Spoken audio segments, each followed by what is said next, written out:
இந்த இயேசுவை காண்பித்து தான் காண்பிச்சு கொடுக்கிறது பெரிய வேலையா? அவர்தான் பெரிய வேலையா? அந்த வேலையை செய்யறதுக்கு வந்து 30 வெள்ளி காசு கூலி பேசுறாங்க. அந்த இயேசுவை எந்த கூலியும் இல்லாம அன்பு இல்லத்தை காட்டி கொடுக்கிறான்.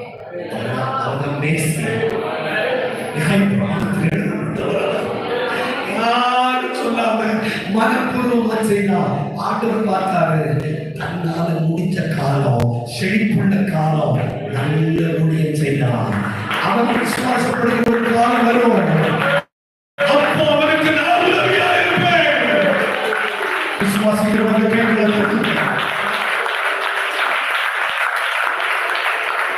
செழிப்பின் காலம், செழிப்பின் காலம் என்னதான் செய்யணும் செய்ய. புரிஞ்சவங்க மட்டும் கைவிட்டு ஸ்தோத்திரம் பண்ணுங்க. சும்மா ஆண்டவர்களுக்கு உதவி செய்ய மாட்டான். செழிப்பின் காலத்தில் நீங்க ஆண்டவருக்காக செயல்படும் போது முடியாத காலம். ஆனா நீங்க யோசிச்சு பாருங்க, இப்போ இருக்கிற என் நிலைமையை பார்த்தா, இப்போ பிரிப்பு இருக்கிற நிலைமையை பார்த்தா, இப்போ அந்தரையாவுடைய மனநிலைமையை பார்த்தா, அவன் விசுவாச அளவு, அவன் ஜெப நிலைமை, அவனுக்கு இருக்கிற வைராக்கியத்தை பார்த்தா, இயேசு அற்புதத்தை அவன் கை மூலமா செய்வதற்கு எந்த நம்பிக்கையும் இல்லை. பெற்றவரையை கூட தாமதிக்கிறீங்க. இப்போ இருக்கிற என் நிலைமையை பார்த்தா என் மூலமாக இது நடக்குங்கிற நம்பிக்கை எனக்கு இல்லை. என் விசுவாசம் குறைஞ்சிட்டு, என் ஜெபம் குறைஞ்சிட்டு, என்னால நம்ப முடியல. ஒரு காலகட்டத்தில் காணாதவைகளை கூட விசுவாசித்தேன்.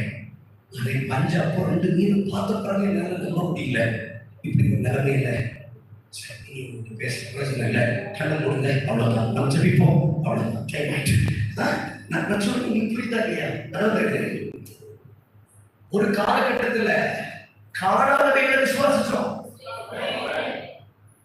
இப்ப 5 அப்போ 2 மீனை பார்க்கலாம்.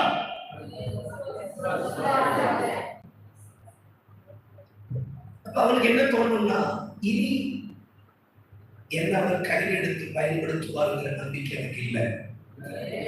நமக்கு பெருசா ஏதாவது நடக்குங்கிற நம்பிக்கை எனக்கு இல்லை அப்படின்னு நினைத்து கொண்டிருக்கும் போது இயேசு அவனுக்கு கொடுத்த அதிர்ச்சி என்ன தெரியுமா?